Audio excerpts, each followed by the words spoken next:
සියලු දෙනාටම සුබ උදෑසනක්. මගේ උගත් මිත්‍ර සුනිල් වටකල මහත්මයා ඔහුගේ කතාවේදී මම සම්පූර්ණ පැහැදිලි කිරීමක් කෙරුවා. කෙසේ වෙතත් වැඩිමනත් වශයෙන් ගරු ජනාධිපතිතුමා විසින් මේ අමාත්‍ය මණ්ඩලයේ ඉදිරිපත් සංදේශයේ ජනාධිපතිතුමා කියනවා ඌට තොරතුරු ලැබිලා තියෙනවා රාජ්‍ය සේවකයන්ට සහ රාජ්‍ය සේවිකයන්ට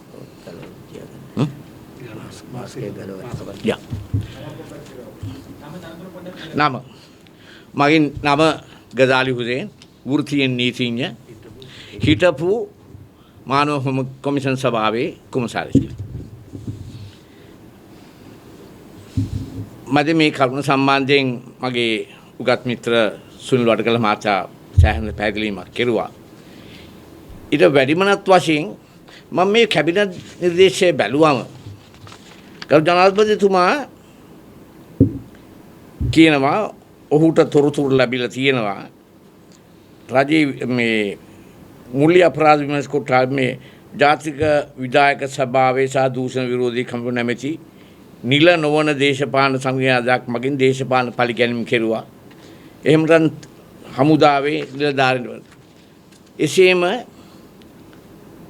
අන්තිමින් රක්ෂිත බන්ධනාගාරගත කිරීම සඳහා ත්‍රස්තවාදයේ වැළැක්වීමේ පනත සහ මුදල් විශුද්ධීකරණ පනත අන්‍යානුකූල ලෙස උපයෝග කර ගැනීම. මම හුඟක් සන්තෝෂ වෙනවා ගරු ජනාධිපතිතුමා තොරතුරක් ලැබිලා තියෙනවා ත්‍රස්තවාදී වළක්වීමේ පනත වැරදි විදිහට පාවිච්චි කරලා තියෙනවා කියන එක. බොහොම හොඳයි. ওই පසුබිම තුල කැබිනට් සංදේශයේ කාලවකවානුව තුල එහිනම් සඳහන් අයට සිදු වූයි කියන වැරදි සම්බන්ධයෙන් හොයලා බලන්න. මම කරුණු වලට යන්නේ නැහැ. බැලූ බැලමුඩ නඩු 61ක් සම්බන්ධයෙන් කියවෙනවා. දැන් මේ එවකට මමත් නීතිපති දෙපාර්තමේන්තුවේ හිටියා අවුරුදු 12ක්. පොලිස් පැමිණිල්ලක් කෙරුවම පොලිසිය පරීක්ෂණයක් කරනවා. පැමිණිල්ල මතම වරදක් සිදුවයි කියලා හෙළිදරව් වෙනවා නම් බී වාර්තාවකින් මාස්ටර් අධිකරණයට බී වාර්තාවකින් සැකකරුව ඉදිරිපත් කරනවා. පරීක්ෂණ අවසන් වුවයි පස්සේ බරපතල නඩුවක් නම් සම්පූර්ණ විමර්ශන වාර්තාව නීතිපතිතුමාට යවනවා. නීතිපති දෙපාර්තමේන්තුවේ ගොනුවක් විවෘත කළා. එක්ක රාජාධිපති මහත්මයෙක් පත් කළා. ඒ සියන කරුණු සම්පූර්ණම අධ්‍යයනය කළා විශ්ලේෂණය කළා යම් තීරණයකට එනවා මෙම පැමිණිල්ල මත සාර්ථකව ගෙනිය හැකි නඩුවක් තියෙනවද නැද්ද කියන තීරණයක්.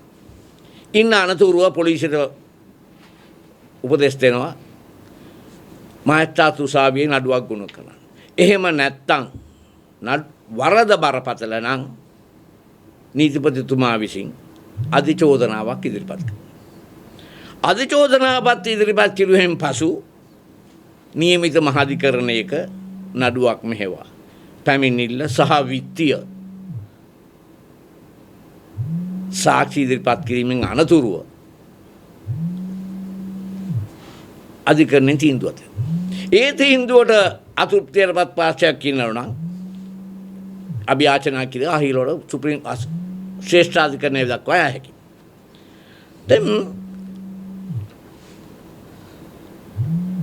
එසේ අවසන් වයි පසු දැන් නඩුවට සම්බන්ධ නැති නඩුව විභාග කරපු නොමැති මූලික පරීක්ෂණ නොපැවැත්තු වාර්තා ටික හරියට අධ්‍යයනය නොකර අය කියනවා නෑ මේ සම්පූර්ණ වැරදි. අධිචෝදනා පත්‍රයත් වැරදි. අධිකරණයේ නියෝගයත් වැරදි. සියලු දෙයක්ම මම මේක හිතන්නේ මේක ගරු නීතිපති දෙපාර්තමේන්තුව කරපු අපහාසයක් අධිකරණයක් කරපු අපහාසයක්. ව්‍යංගයෙන් කියන්නේ නීතිපති දෙපාර්තමේන්තුවේ හරියට වැඩේ කෙරුවේ නැහැ. ඕකනේ කියන්නේ. තව උසාවියකට ගිය අධිකරණයකට ගිහිල්ලා නඩු තීන්දුවක් දුන්නා නම් අපතුම්තේ රොණ යන්න පුළුවන්. සමහර නඩු ශ්‍රේෂ්ඨාධිකරණය දක්වා ගියා. ඒ ශ්‍රේෂ්ඨාධිකරණය විනිසුරුවන් තීරණයක් ගන්න පහළ දෙකනේ දීපු තීරණය හරි. එහෙම තියෙද්දී දැන් නැවතවරක් කියනවා ගොනු ටික නීතිපති දෙපාර්තමේන්තුවට යවන්න ආයි මේක පරිශීලනය කරන්න නඩුවක් දාන්න. එවකට නඩු දාන අවස්ථාවේදී කරපු තීරණයේ වැරදි නම් නැවත යවුවයින් පස්සේ ඕක නිවැරදි වෙන්නේ කොහොමද? ওই ප්‍රශ්නේ මම අහනවා ප්‍රේක්ෂකයන්ට. ඒ තීන්දුව අපිට දෙන්න. එතකොට තව නිර්දේශ මේ මොනම අවස්ථාවකදීවත් අපි කොමිෂන් සභාවේ සමාජිකයන්ට අපහාස කිරීමේ කර්තව්‍යයක් කරමි. අධිකරණයේ ගරුත්වය අපි රකිනවා. නීතිපති දෙපාර්තමේන්තුවේ ගරුත්වය අපි රකිනවා. මම පුද්ගලිකව රකිනවා. ඒ දෙපාර්තමේන්තුව මට කරපු හින්දා. නමුත් අපි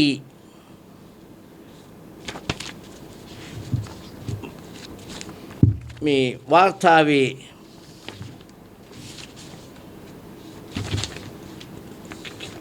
මේ නිර්දේශ කරනවා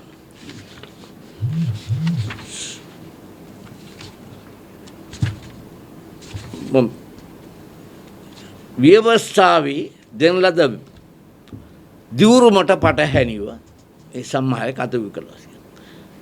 දැනගන්න ඕන ව්‍යවස්ථාවට පටහැනිව කෙසේද කටයුතු කළා තියෙන්නේ කියලා. කොහෙවත් නැහැ. People must know what is the violation that have violated the provisions of the Constitution. What provision? තව and all මම ඉංග්‍රීසියෙන් කියන්නේ මේ ප්‍රේක්ෂකයන්ට all the 61 cases has case numbers. Every one of them has a case number. So obviously it has gone through a particular procedure. Complaint, investigation, B report, dossier sent to the Honorable Attorney General, and a decision taken to indict or charge. So we presume and we expect the Honorable Attorney General had done a study of this. We might disagree with the Attorney General, that's a different thing. අපි නීතිපතිතුමාත් එක්ක එකක නොවෙන්න පුළුවන්. තීරණය එකක වෙන්න පුළුවන්. එහෙම නැත්නම් ඒකට ක්‍රමවේදයක් තියෙනවා. මට හිතනවා නම් නීතිපතිතුමාගේ තීන්දුව මොකක්ද තියෙන වැරදි. මට අධිකරණ ක්ෂේත්‍රය තුලම මට සාහනයක් ලබා ගන්න පුළුවන්. මට උසාවිය යන්න පුළුවන්. ඒ තීන්දුව අභියෝගයට ලක් කරන්න පුළුවන්. අපි නොඑකවස වෙලා තියෙනවා ඒක. තීන්දුවක් දෙයි. එහෙම මොනවත් කරන්නේ නැහැ. ඒ කරන්න තියුණා. උදාහරණයක් අධිචෝදනා පද්‍යයක් ඉදිරිපත් කෙරුවොත් යම් පාර්ශ්වයක අතෘප්තියටපත් වෙනවා නම් ඒ අතෘප්තියටපත් පාර්ශ්වයට පුළුවන් අධිකරණයට ගිහිල්ලා එම තීරණය අභියෝගයට ලක් කරන්න. දැන් අපි මේ වාර්තාවෙන් බලන්නේ හැම නඩුවකම පාර්ශ්වයන් දෙකක් ඉන්නවා. සැකකරු සහ වින්දිත පාර්ශ්වය. දැන් වින්දිත පාර්ශ්වය දෙකක්. දැන් මේකේ දැන් කියන්නේ වින්දිත පාර්ශ්වයන්ට නඩු දාන්න. පැමිණිලිකරු නඩු දාන්න. දැන් පැමිණිලිකරු බොරු කියලා තියෙනවා. වැරදි කළා තියෙනවා. අනේ මේක පරීක්ෂණයක් කරන්න එපයි. මට පුළුවන් ඕන දේ කියලා මට අහවල් දෙනවා මට මම කියන ඇත්ත නැත්ත ගැඹුරට කියලා පරීක්ෂා කරන්න ඕන. එහෙම නැත්නම් ෆැමිලිලක් කිරු බෑට නඩුවක් දාන්න බෑනේ. එහෙම කරන්නේ නැහැ. ඒකෝට දැන් මේකෙන් අන්තිමේදී වින්දිතයට මොකද්ද වෙන්නේ? මගේ දේපොළ හොරකම් කෙරුවා කියලා මම පැමිණිල්ලක් කරනවා. උසාවියෙන් දනුවමක් දෙනවා. මම හිරේ යනවා, එහෙම නැත්නම් හිරේ යන්න ඉන්නවා. දැන් කියනවා නෑ. එයාව හිරේ යවන්න එපා. මේ පැමිණිලි කරපු අය පොඩක් හොයලා බලලා පුළුවන් නම් හිරේ යවන්න. ඒක සාධාරණද? දැන් ඒ පරීක්ෂණය තියන්නේ කවුද? ඒ පොලිසියම නේද? අධිචෝදනා පත්‍රයක් යවන්නේ ඒ නීතිපතිතුමාම නේද? එතකොට ඒ නීතිපති දෙපාර්තමේන්තුව කරන අපහාසයක් නෙවෙයිද මේක?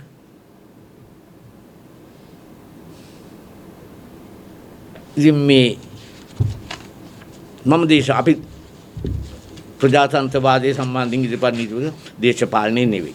ඒක මම පැහැදිලි කරලා කියනවා දේශපාලනේ නෙවෙයි.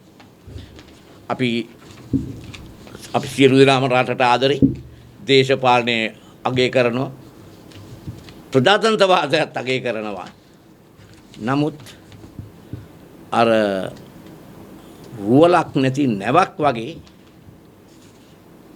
නැව යාත්‍රා කරන්න නම් වගකීම යුතු පුරවැසියන් හැටියට ඉඩ දෙන්න ඕනේ. That's how we love this country. We want democracy to prevail. But we don't want a ship sailing in the mid-ocean without a proper sails. Internationally, we must safeguard our independence. We had our honorable judiciary. We yet have a good judiciary. We have a reputation.